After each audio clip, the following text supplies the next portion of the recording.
किसी ने पूछा कि खुश रहने का मूल मंत्र क्या है, तो विद्वान ने उत्तर दिया, मन मिले जिससे रिश्ता रखो उससे, जहां कद्र नहीं वहां जाना नहीं, और जो सुनता नहीं उसे समझाना नहीं, जो पचता नहीं उसे खाना नहीं, जो सच कहने पर भी रूठे उसे मनाना नहीं, जो नजरों से गिर जाए उसे फिर कभी उठाना नहीं, और जीवन में मुसीबतें आए तकलीफें आए तो कभी घबराना नहीं, जो मौसम की तरह दोस्त बदले उसे कभी दोस्ती निभाना नहीं।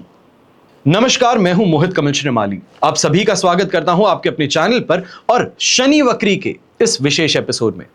यह राशिफल आपकी नाम राशि अर्थात आपके मून साइन पर बेस्ड है। नवग्रहों में शनिदेव को ब्रह्मांड का सबसे बड़ा न्यायाधीश माना गया है। आम धारणा है कि शनि की दृष्टि केवल कष्ट लाती है, लेकिन वैदिक ज्योतिष का एक गहरा सत्य यह भी है कि शनि जब देते हैं तो रंक को राजा बना देते हैं। उनका न्याय निष्पक्ष है और उनका प्रभाव सबसे लंबा होता है।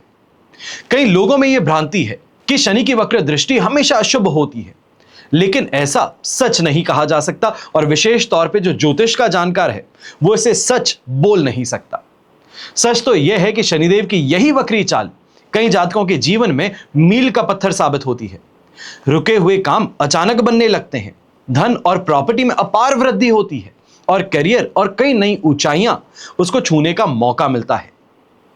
तो यही शनि 27 जुलाई 2026 की मध्य रात्रि यानी कि 12:27 पर मीन राशि में अपनी वक्री अवस्था को शुरू करेंगे, यानी कि उल्टा चलना शुरू करेंगे।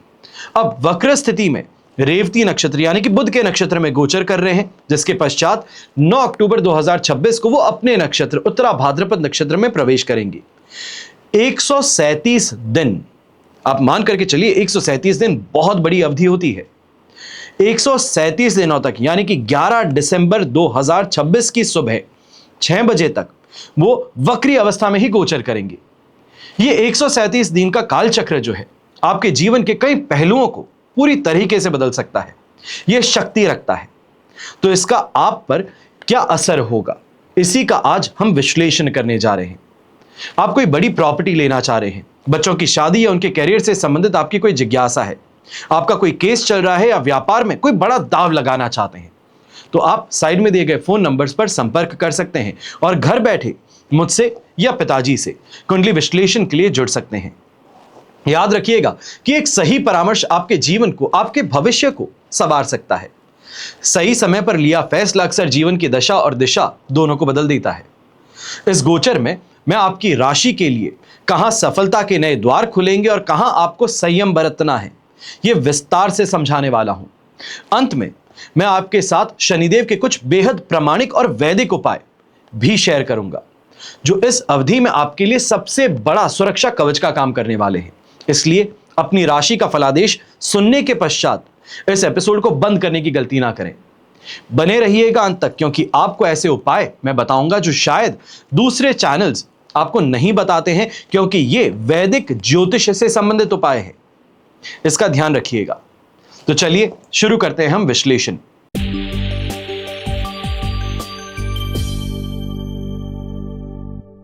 मीन राशि वालों के लिए एकादश और द्वादश भाव के स्वामी शनि महाराज ये आप ही की राशि में प्रवेश करने जा रहे हैं। अब यहां पर मानसिक और शारीरिक स्वास्थ्य पर सीधे तौर से आपको प्रभाव देखने को मिलने वाला है। बिना ज्यादा काम किए शरीर में अजीब सी थकान कहें, निस्तेजता कहें, भारीपन कहें, यह महसूस होगा। मानसिक तनाव का असर आपके शरीर पर भी देखने को मिलेगा। बिना किसी स्पष्ट कारण के उदासी कहें, अवसाद कहें, इस जैसे लक्षण देखने को मिलेंगे। आने वाले 137 दिन तक का समय है, 11 दिसंबर तक का समय है। सबसे बड़ी व्यवहारिक सलाह आपके लिए एक है, खुद को नेगेटिव थॉट्स में फंसाने की गलती ना करें। कोई नेगेटिव थॉट है उसको बहुत ज्यादा अपने ऊपर हावी होने की गलती ना करें। थोड़ा ऑप्टिमिस्टिक बने रहिए। बादल गहरा गए हैं तो फिर से छटेंगे तो सही। ऐसा तो नहीं है कि हमेशा रात ही रहेगी, सुबह भी तो होगी। इस बात पर विश्वास कीजिए। बात होती है शनि के दृष्टि फल की, तो तृतीय दृष्टि आपके तृतीय भाव पर पड़ने जा रही है, वृषभ राशि पर। इसका असर आपकी वाणी, आपके आर्थिक फैसले पर जरूर नजर आने वाला है। व्यापारी वर्ग जो है बड़ी फाइनेंशियल टेंशन में इस समय में फंस सकते हैं। बहुत सोच समझ करके काम शुरू किया था, प्रोजेक्ट शुरू किया था, अचानक से उसमें नुकसान मिल गया। तो ये कॉन्फिडेंस को भी तोड़ता है और कहीं ना कहीं फाइनेंशियल स्टेबिलिटी को भी।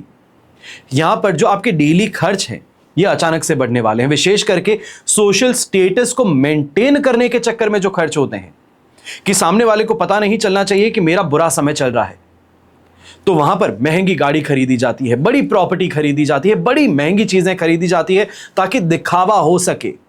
तो ऐसी स्थिति में आप खुद को फंसा बैठेंगे, इससे आपको परहेज करना है। इस गोचर काल में झूठे दिखावे से पूरी तरीके से बच करके रहिएगा। आपका गुस्सा है, आपकी भाषा है, ये इस समय में बड़ी परेशानियों को आपकी तरफ खींच कर लेकर के आ सकती है। ऐसी स्थिति में बड़े भाई बहन हैं, अनुभवी लोग हैं, इनकी सलाह को मानिएगा। मान सकता हूं बहुत मुश्किल है, पर मानना आप ही के लिए फायदेमंद है। फिर शनि की सप्तम दृष्टि आपके सप्तम भाव पर पड़ने जा रही है, यानी कि कन्या राशि पर। दांपत्य जीवन की दृष्टि से यह समय जो है यह संघर्षपूर्ण है। अपने जीवन साथी की नासमझी और उनके ईगो का खामियाजा आपको भुगतना पड़ सकता है। अपने काम की फ्रस्ट्रेशन उन पर निकालेंगे, अपनी बातों को अहम मान करके बहस का विकराल रूप भी देंगे, जिससे घर में शांति भंग होगी, समझौते की उम्मीद बहुत कम हो जाएगी।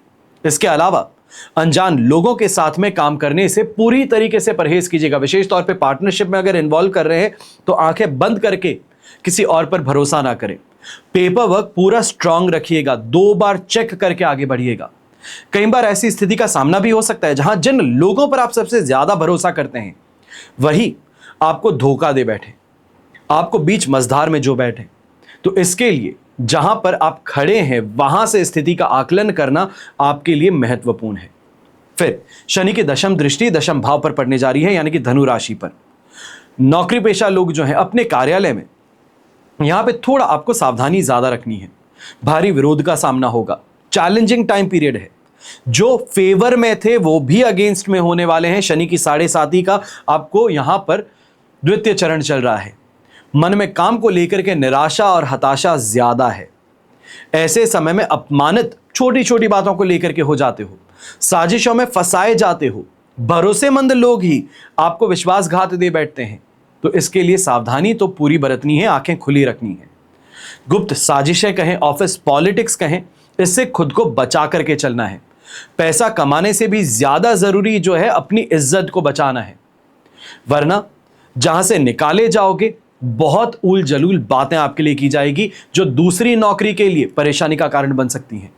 हमेशा याद रखिएगा कि पैसा तो फिर से कमाया जा सकता है, लेकिन जो इज्जत है, जो गुडविल है, इसको कमाने में पूरी जिंदगी झोंकनी पड़ती है। इसका आपको ध्यान रखना है।